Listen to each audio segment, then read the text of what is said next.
Welcome to 15 And, where we grow through the transformative stories and principles from the Bible. I hope you enjoy this teaching. I hope you share it with others. And I hope you go to 15and.org, click the Donate Now button, and support this mission. As we close Heaven Now, I'm going to give you the big idea because I'm going to walk through the buildup of this a little bit different. The big idea of today's teaching. Your legitimacy is not earned by your uniqueness. It's not performed through your uniqueness or proven by your uniqueness. It's received from God, settled before anyone else sees you. What flows out of that received legitimacy is governed energy. That's the fruit. Legitimacy with a shape. So it's the 5th grade and 6th grade, somewhere in there, maybe both. And I freaking loved wearing my pink shirt. Now, being raised in the South in a Southern Baptist home, maybe my parents were worried. I don't know. But I loved wearing this pink shirt. It was picture day. I'm wearing my pink shirt. It was a pink button-up Oxford. I freaking loved it. It was fun to wear. I don't know what it is about me, but there's something there that, I love when I have to wear a suit. I wish I had to wear a suit more. It's fun. Part of the way that I was expressing myself was not only this pink shirt, and people would make comments, joke with me. I didn't care. I would also put a lot of gel in my hair and spike it up. It was totally spiked. At the time, that was when the Mott's commercials, the little packaged applesauce, was being advertised, and there was a commercial. Yo, Spike, you got the Mott's? 5th and 6th grade, what am I taking for a snack to school? Mott's applesauce. The joke wrote itself for my friends. Occasionally people would rub their hands through it, and the gel was so hardened with this porcupine spike, it'd get all dandruffy and flaky. 9th grade, I wanted to grow my hair out in the back, and I wished it was curly, and it wasn't, so I got my friend's mom to perm it. And then it stuck out on the sides, poofy, and I just cut it with scissors so it looked good in the mirror, but was atrocious in the back. So, that's this whole part of me. And that directly relates to today's teaching. But there's also this part of me that's in the 9th grade, I started a jewelry business, and I'm okay, I got 30 minutes making this necklace, 27 minutes actually. It cost me $250 in supplies, but I can sell it for $9 at school. Baller. This part of me that wants to achieve and perform. There's also this part of me that would put models together and painstakingly paint them perfectly to do something awesome, to do it at the highest level. I had a chemistry set, and I'd do all these chemical reactions, and eventually all the experiments I could run were done, and so I convinced my buddy Robert Carson and I to put all the ingredients left on a piece of paper and light it and just see what would happen. And it only just burned. We got lucky. But that's why I love this series, because this series is about the idea that we as Christians are constantly looking at the world and saying, when are we going to get the press we're due? That's not how it works. We live transformed from the bottom up, micro communities, all the places we find ourselves, when we live out the fruit of the Spirit in the moment that it's hardest to live out. That's the idea.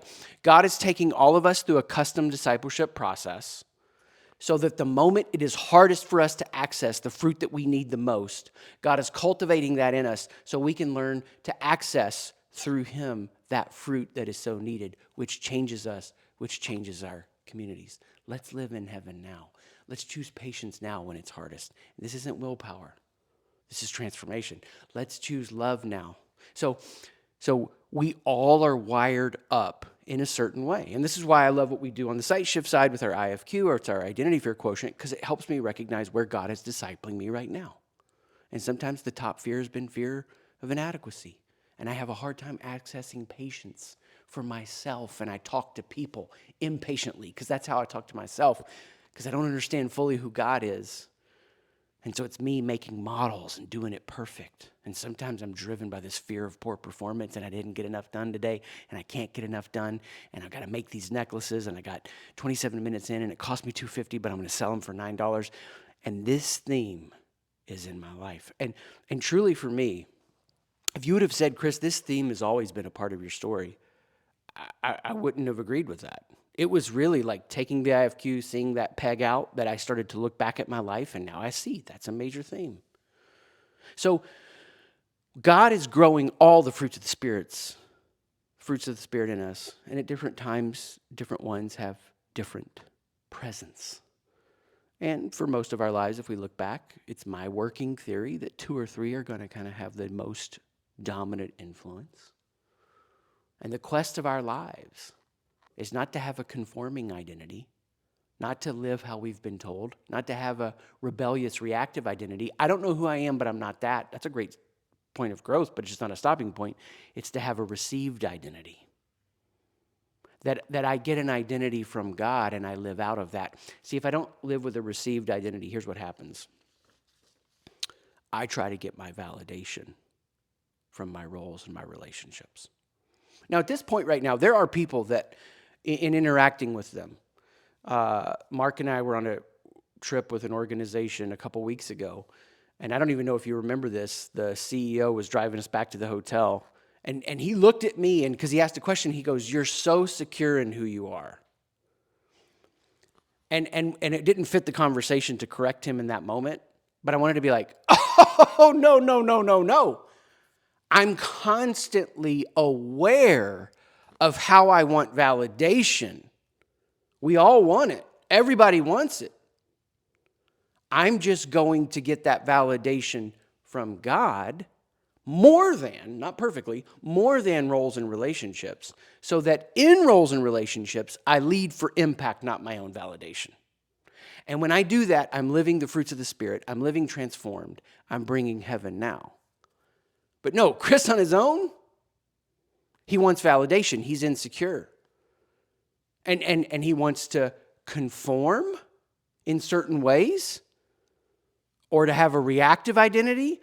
I don't know who I am, but I'm the kind of kid that wears a pink shirt in the 5th and 6th grade, and a lot of you guys are too afraid to wear one. And I'm going to spike my hair. I'm going to show up as unique.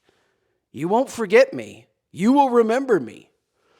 This is the person who, and this isn't as much me, but I see this with this identity fear all the time with the people we work with. They're constantly looking for the perfect home that's going to be the expression of who they are. They're constantly trying to cultivate the perfect office that's the expression of who they are. They're constantly trying to have the perfect slogan on a website. If I'm meeting with a room of solopreneurs, I know that this identity fear is one of the top 3 in the room. Because that's part of the reason they're a solopreneur. You can't fit me in a box. And I'm constantly looking for the perfect business that's the perfect extension of who I am. And I'll find the perfect slogan on my website that'll perfectly express who I am, and then I'll have all the business I want. But the whole problem with that is it's about their expression. It's about them being heard, them being seen, them being witnessed. Now, the reason I gave you the big idea right up front is because I've got to lay some groundwork to get where we're going biblically today, because what I'm going to say is going to sound sacrilegious to people. And I know that. And I'm trying to break as many branches so when we get deep in the woods on this and I point to this and I go, "Here, look at this truth," I'm not just transporting you there. I'm trying to take you there step by step. The people that have this identity fear of uniqueness, it's the person who is traveling to find the perfect place that is them. Travel's kind of a tell. If somebody has to always travel, it's usually fear too. Fear of not being taken care of, because they're afraid they'll be trapped in pain. And wherever I go, there's pain, but I'm on a constant quest for the place that will finally fix me. And it's their patron saint's Anthony Bourdain, who killed himself. Like, is he really the example we want to follow? It blows me away. Social media has amplified this identity fear so much in people. Also, this fear, we talk about it in terms of fear of being replaceable or fear of being unique. Am I an N of one? They like to travel a lot because they're looking for that. I'll finally find a place that is that extension of me. This is my space. This is me. It's the person who has an art, some kind of art business, but they index all on the art and none on the business. They've got to dress a certain way to live into a certain archetype. Now, this isn't Not all the same. I'm just giving you the different shades of how it shows up. It's the CEO who talks too much in the meeting. You can see it. I've seen it so many times. A conversation is developing. The CEO takes the mic. This is their top identity fear. And everybody settles in for a 27-minute diatribe of 7 mixed metaphors. While the CEO talks themselves clear, they talk the team into confusion, serving up what is to everybody else a word salad. But they feel better because they talk themselves clear. I see this a lot with people that are in roles where someone else's star is starting to shine really bright, and their star isn't shining as bright. And they have trouble celebrating that team member fully. And that team member does something really amazing, and their star shines very brightly. And the first internal move that happens inside of them is a little flicker. I could have done it better. And they bury it, even the best of us. They bury it, and they say the right encouraging words out loud, but that little flicker still happened. I mean, this is at the heart of satanic rebellion. This is Lucifer. I am the glory. I am the shining star. Look at me. It's the perfectly curated LinkedIn. If people click on my feed, they will know who I am. Fear of inadequacy, they're concerned with efficiency. Fear of poor performance is about achievement. Fear of being replaceable is about expression. When people take the IFQ and they see the fear of being replaceable, they're like, no, I want to be replaced. I want people to do it. I want to build a team. I want to build a business that scales beyond me. I don't get it. Yeah, but you're trying to do it in a way that it perfectly expresses you. You're making this business about you. If I gave you a metaphor, the best metaphor I think I can give for this identity fear is it's a generating force of energy. When it's proving, there's no riverbanks to that energy. It's an assault of words, tons of words, tons of words. It's trying to use dress to communicate a certain way. Tons of metaphors, tons of just showing up just right with that fashionable look that, yes, that person. Fear of poor performance wants to dress to impress. Fear of being unique wants to dress to be known. It's this flood of energy. That's the proving. On the hiding side, it's a despair. The river stops flowing. Because this identity fear is in me, over the years, I'll find a business that is slightly adjacent. And I'm like, I'm going to close up shop. Somebody's already doing it. I'm done. This doesn't matter. Or this happens. People will introduce us to their company. Hey, we brought in Site Shift. We want to work with helping develop leaders. And I've done stuff like this before. You guys really lock in. It's going to change your life. I'm like, no, you have never done anything like this before. This is the most unique thing you've ever gone through, right? That's that insecurity in me. And so as we start to understand this, this has been a powerful revelation for me because I didn't set out to build a mission or a life of impact around how I use words. I didn't care. I didn't want to use words. And yet at 18, I've shared this before in different teachings, a dramatic experience, and it shifted the internal axis of who I am, that God wanted me to use words. But it took me 12 years to figure out most of how I was using words was trying to present in a way so people would witness me. Yes, there's truth mixed in there, but there was a lot of doing it for my own validation. That more than I was trying to help others be seen, I was trying to be seen. When this identity fear is secure, they don't have to qualify everything. They don't go circular with their words. They can bring a powerful, clear, succinct, clear communication. This identity fear, when it's proving, is trying to build lots of discipline into their lives, to focus this river. If I just have the perfect riverbanks, if I get the perfect morning routine dialed in, I do the sauna, I do the cold plunge, I stare at the sun, I eat breakfast at the right time, I look at my Whoop, I'm stressed about my sleep, I'm constantly trying to dial in all of these things because my riverbank will be perfect and then the river will flow perfectly. Or they go to the other extreme in the most insecure forms. Well, because I can't do it all perfectly, I'll do none of it. It doesn't matter. So what hope is there? Well, it's going to get bleaker before it gets better. And the reason it's going to get bleaker before it gets better is because right now culture is turning this identity fear up in massive ways. We live in a culture of hype. I think the boomers maxed out materialism in this country. Never has anybody been as affluent as the boomers were. And so the millennials are coming along and they're like, well, we can't hit the boomer wealth in the constant challenge and constructs of our day economically. So what did they do? They maxed on experiences. And now we're seeing that run throughout the culture. So you had gender reveal parties. And now, I was talking about this with one of my daughters, like they're having second grade graduation parties. Second grade graduation parties. What the heck? I told my kids, and every parent needs to do this differently based on how their kids are wired. I will not celebrate you graduating high school in a big dramatic way. That's a freebie.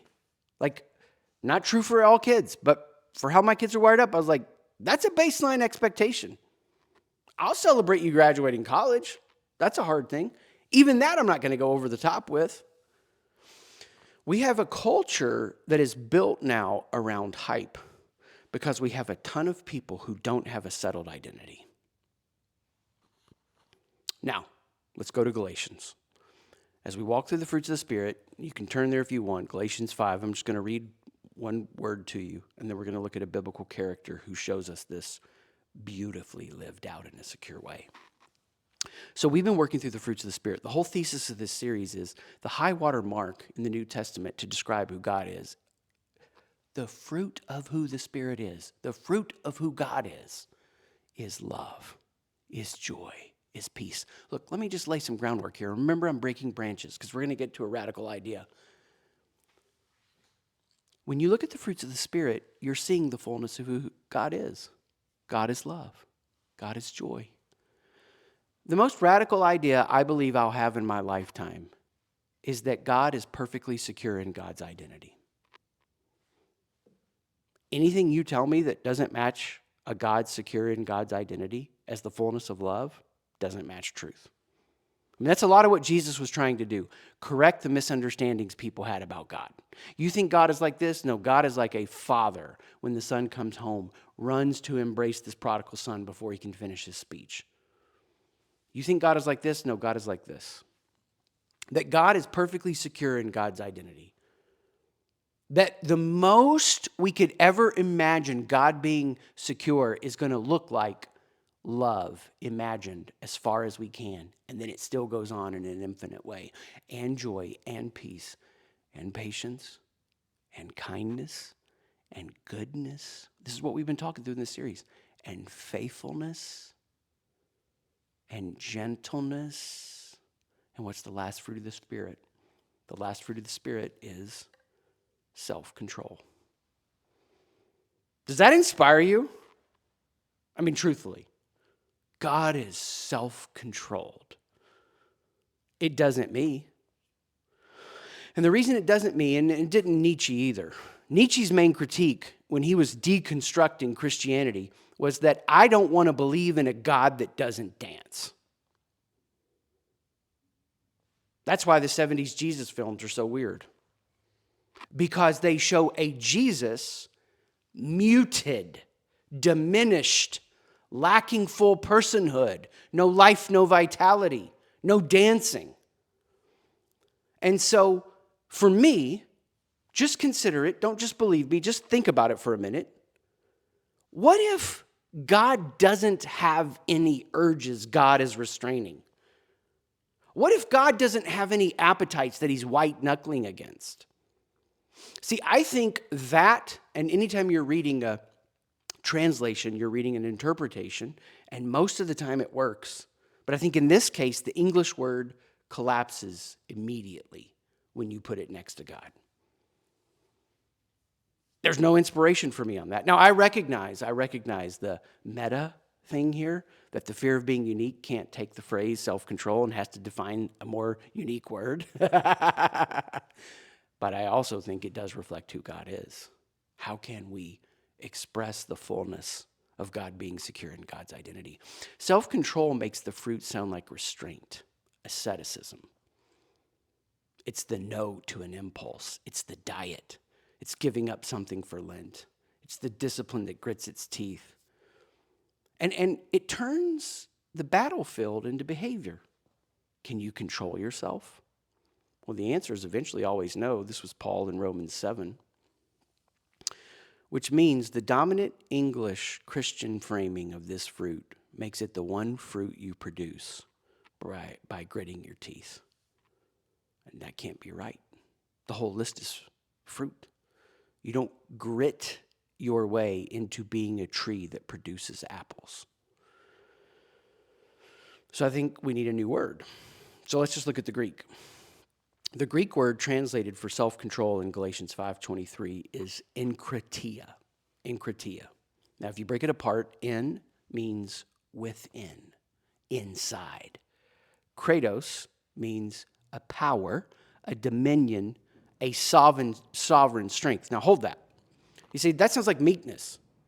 You talked about meekness, Chris, and you said meekness was power under direction. The horse is strong. The rider is steady. It's strength with a governing center. Correct. That's meekness. Enkrateia is similar, but it's at a different level to meekness or gentleness, I should say.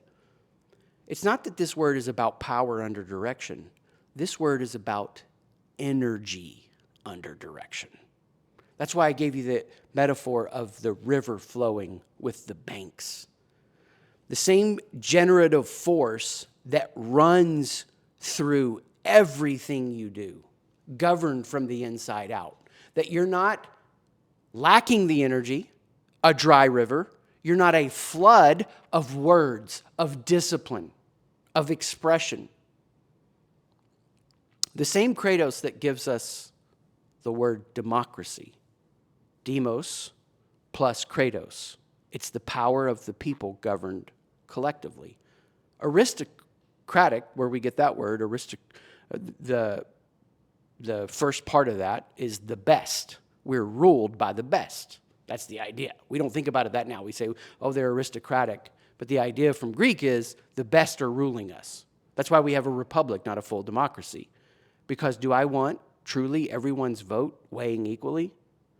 I've met the people out there on the streets. I don't. Theocracy, what's that?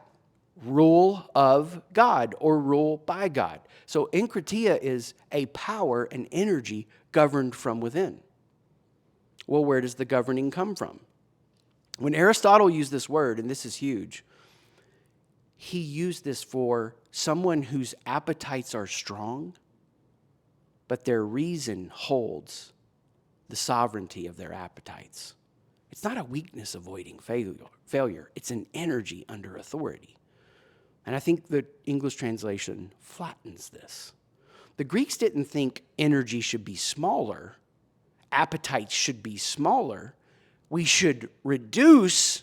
No, it's large. Appetites are large. Energy is big. It's not reduced.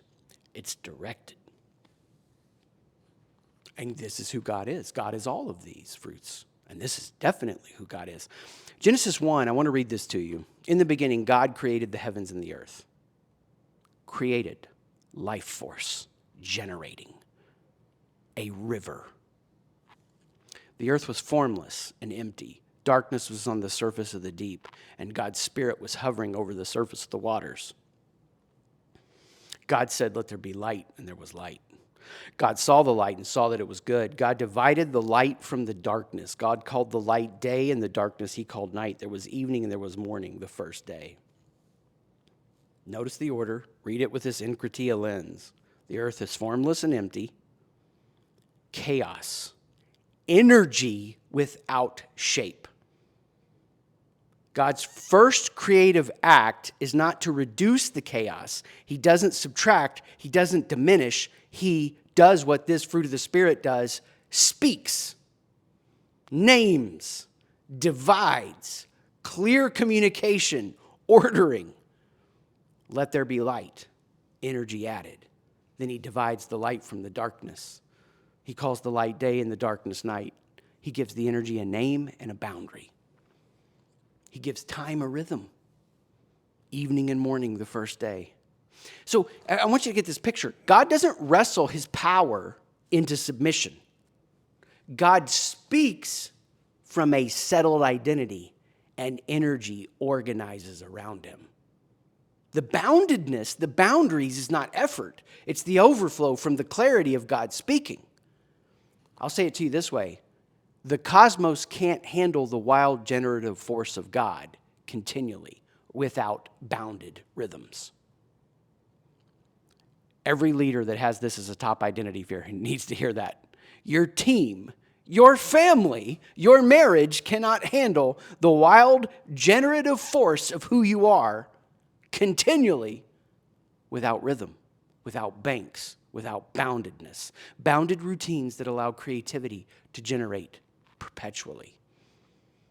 So, self-control in God is not restriction. It is the structure that allows wild, generative energy to sustain life. So I see how they got to self-control. I see how they got there. Because it does imply this idea of mastery. And I like that. There's a sense of mastery. It implies power already exists and it's being directed. This energy is being directed. But it starts to sound like something you achieve, so it slides to gritting your teeth. I like the word sovereignty. A sovereign, a king that's comfortable in who they are just shows up. They don't fight for control of energy. Energy is ordered because of who they are. When people are secure in who they are and they walk into a room, there's a sovereignty that they possess within themselves. When they're insecure, they're trying to get that identity from others. I could use the word grounding. I mean, people feel the difference between grounded and ungrounded energy. That's a very common way to talk about things. The more we understand energy and the movement of energy, we know when things are grounded, they're settled, they're stable.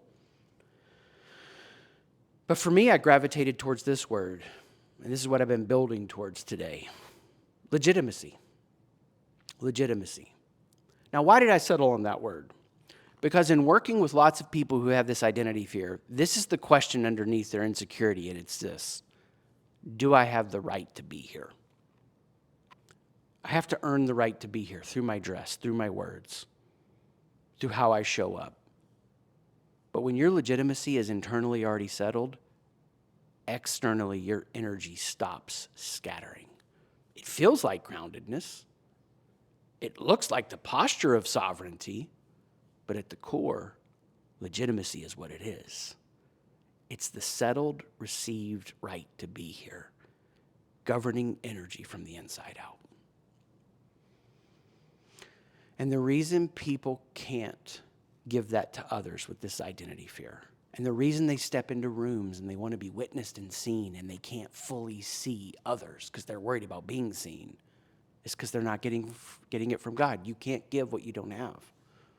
All of these fruits of the Spirit exist in the Trinity. The Trinity is loving, is joyful, is peaceful, patient. What's happening in this identity fear? You see it in the Gospels as Jesus is talking about the relationship between the Father and the Spirit. The Father witnesses the Son's uniqueness. The Son witnesses the Father's uniqueness. The Father and the Son see the unique role the Spirit plays, and the Spirit gives witness to the Father and the Son. They're self-giving of attention, of energy. You can't manufacture it. You can only receive it. And the best example of someone who lived with it, received, John the Baptist. So let me paint the picture for you real quick now that we're deep in the woods and we're breaking these branches. So In Luke 1, Zechariah is an old priest. He's serving in the temple. His wife Elizabeth is barren. An angel appears and tells him Elizabeth will bear a son. His name will be John, and he'll be filled with the Holy Spirit, even from his mother's womb. Zechariah doubts it, and he goes mute until the child is born. See, with this identity fear, it's about speaking. Zechariah is mute. He can't speak. He can't express. This son of his is going to be born. Luke 180, it says, the child was growing and becoming strong in spirit and was in the desert until the day of his public appearance to Israel. Here's the thing I want you to get. The wilderness represents the place where we are in the in-between.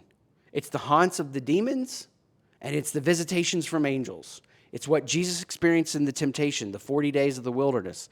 It's what Elijah experienced in the wilderness. It's what Moses experienced in the wilderness. It's what Jacob experienced in the wilderness. God is walking us into wilderness moments to refine out the fruits of the Spirit. We go to wilderness moments in our lives. John the freaking Baptist lived there. He lived there until his public appearance to Israel. He didn't just visit the wilderness. This was where he lived because he was being so transformed continually that he had the Spirit since he was in the womb. So, Matthew 3, Mark 1, Luke 3, John 1, all record the emergence of John the Baptist. And his message is one sentence: repent, for the kingdom of heaven is at hand. Now, in his worldview, in his mind, someone is coming to usher in the kingdom, the Messiah. It's not going to be like we think. So we need to prepare the way for this. And that was his message. We got to get ready. We got to get ready for what's going to happen. And the way that we get ready is we start changing our mind. Metanoia, that's what repent means. We stop looking to Rome as the oppressor and having this horribly evil mindset that says we got to take over through power or violence or perfect moral purity like the Pharisees or like the Greeks. Technology will rescue us. No. The rescue is at hand. We get ready for it. Catch this. His clothing, just like fear of being unique, a prophetic signal. He's wearing clothes of camel hair. He's eating locusts and wild honey. Extreme display of uniqueness. Extreme discipline in his diet.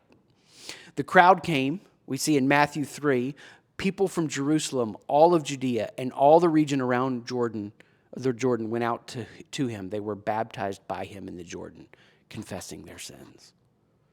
Now we think about it as like confessing these evil things. No, it's a turning. Something's happening. Something's coming. This is going to be different. The whole context of Jesus being baptized is being baptized by what John the Baptist is doing. It's not the baptism as we would think about it today. So I want to read to you, if you want to read with me, out of John 1, because there's a longer take here, verse 19 through 23. This is John's testimony. When the Jews sent priests and Levites from Jerusalem to ask him, "Who are you?" So the religious leaders are sending these esteemed, established leaders out. And what's the question? Who are you? That's the whole question all of our lives is about. That's the question this series is about. Who are you? Define yourself. Give us your identity. It says he confessed and didn't deny. He did confess, I am not the Christ. He said, I'm not that guy. I'm not the Messiah. They asked him, well, what then? Are you Elijah? I'm not Elijah. Are you the prophet? No. Who are you? Give us an answer to take back to those who sent us. What do you say about yourself? You see the pressure he's facing here? Define yourself. Tell us about the uniqueness of who you are. I'm a voice. I'm a voice. My identity from growing up in the wilderness, he's saying, is so settled. I don't have to define myself to you. I'm not worried about being misunderstood. I don't need to be known. This is not about me. My words are not for me. I am a voice. Crying out in the wilderness, let's get ready for what God's about to do. They offered him the maximum commendation. Are you Christ? Are you Elijah? I'm none of those. At one point, his disciples John the Baptist's disciples are asked about some of their practices they were doing, and some of the practices that he was pointing towards with Jesus. And in verse 25 through 30, I'm speeding up a little bit towards one part. He says, "A man can receive nothing unless it has been given him from heaven. You yourselves testify that I said, I am not the Christ, but I have been sent before him." And then he goes to close this passage in verse 30. "He must increase, but I must decrease." They want to give John the Baptist more stature, more legitimacy. And he says, Jesus is going up and I'm going down. Not a statement of personhood, but of mission. And all went perfect for John the Baptist.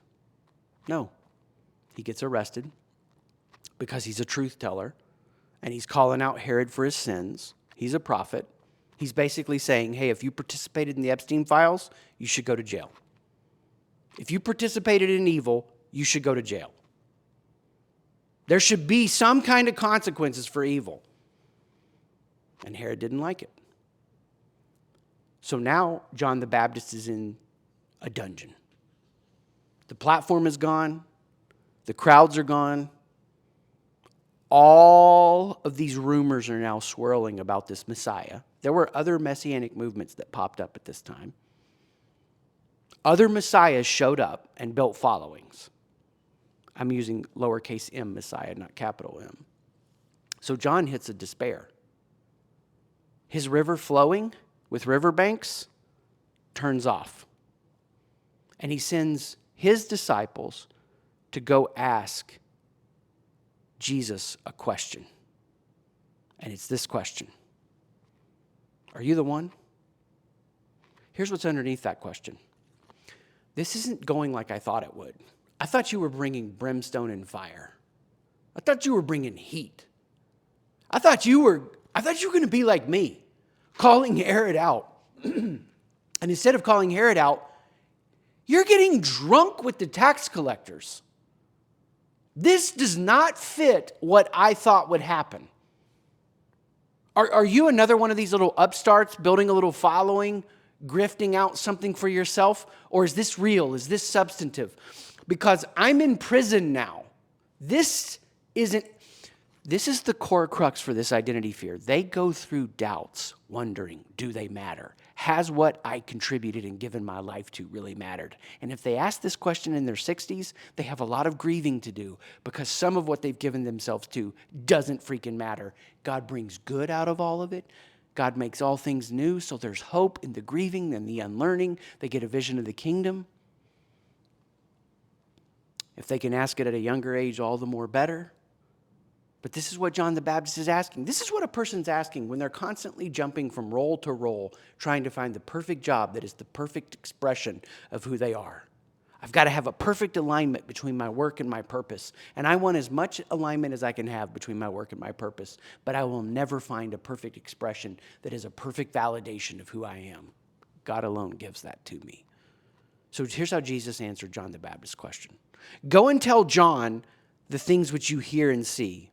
The blind receive their sight, the lame walk, the lepers are cleansed, the deaf hear, the dead are raised up, and the poor have good news preached to them.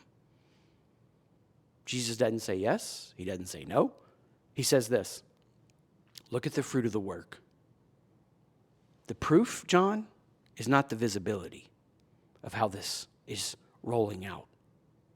It's this mission moving forward. And the mission is measured by the transformation. And then in Matthew 11, Jesus speaks about John the Baptist. John the Baptist goes through this despair. How could he not? He's in prison. Jesus could have traveled towards him. The text records Jesus goes in the other opposite direction. This is the ultimate test of his life, where the root of his mindset is getting purified even more. And he says about John the Baptist, most certainly I tell you, among those who are born of women, there has not arisen anyone greater than John the Baptizer. That's why he was called John the Baptist, because he baptized. He said, get ready. Yet he who is least in the kingdom of heaven is greater than he. The highest commendation ever given by Jesus to another human being. And John never hears it. I would die. I want my best stories to turn into a case study on our website. And Jesus gives John the best commendation. The validation externally, if that's what he needed, came, but he didn't need it to keep the faith. Because he found who he is again and again and again in the wilderness, and then one more time. River John is like the picture of what this identity looks like in a secure way. Prison John is the living out of it in a deeper way. His personhood wasn't being decreased. He was a voice, and Jesus' mission was what was preeminent.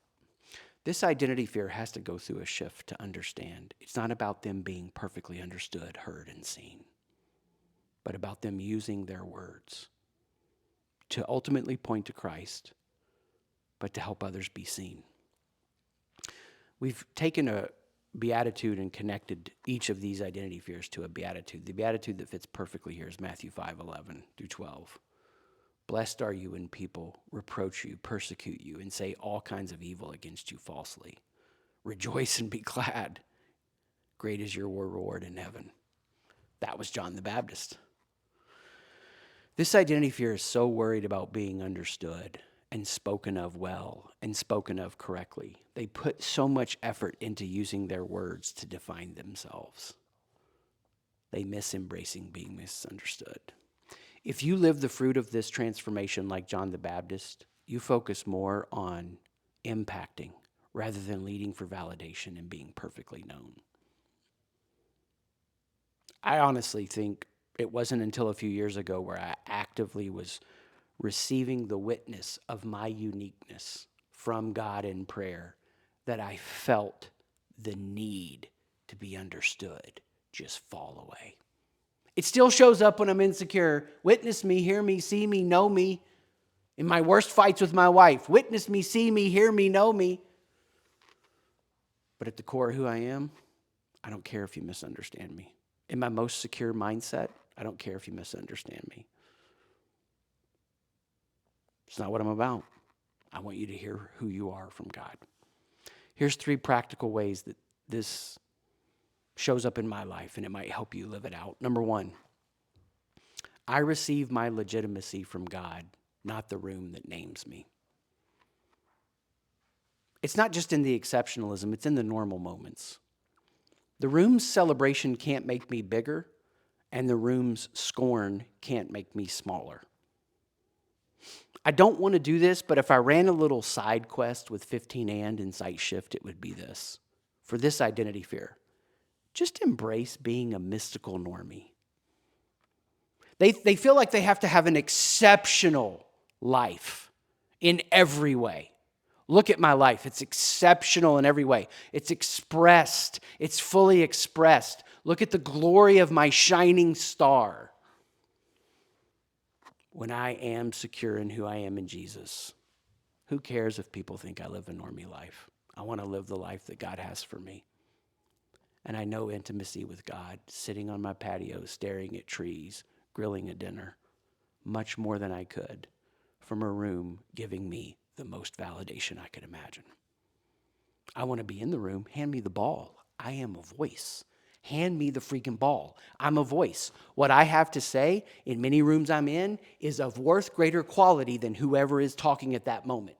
Not because I have a corner on it, not because of the way that I express it, not because I need to be seen, because I am a voice pointing to Christ. Number 2, bound the energy day and night. Bound the energy day and night. You want to think about it in terms of routines. This identity fear, when they're insecure, they gravitate in between 2 extremes. Perfectly built riverbanks or no riverbanks.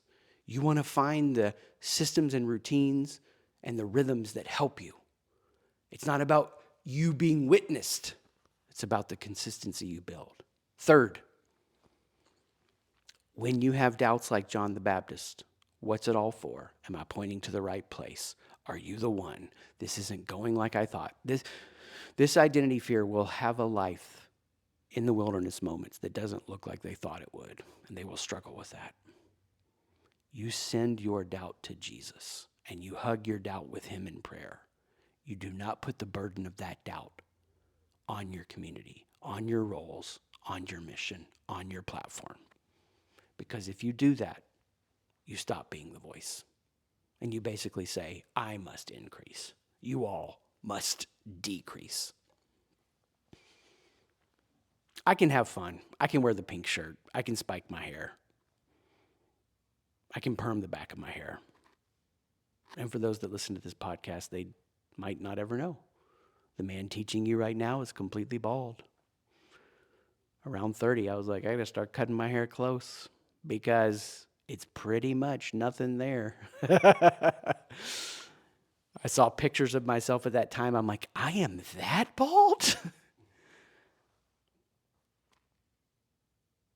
I don't need the world to give me legitimacy. I do need it. I get it from God. And I put the riverbanks in place. I hope you enjoyed this teaching from 15and. Go to 15and.org, share these resources with others, and click the Donate Now button to participate in funding this mission.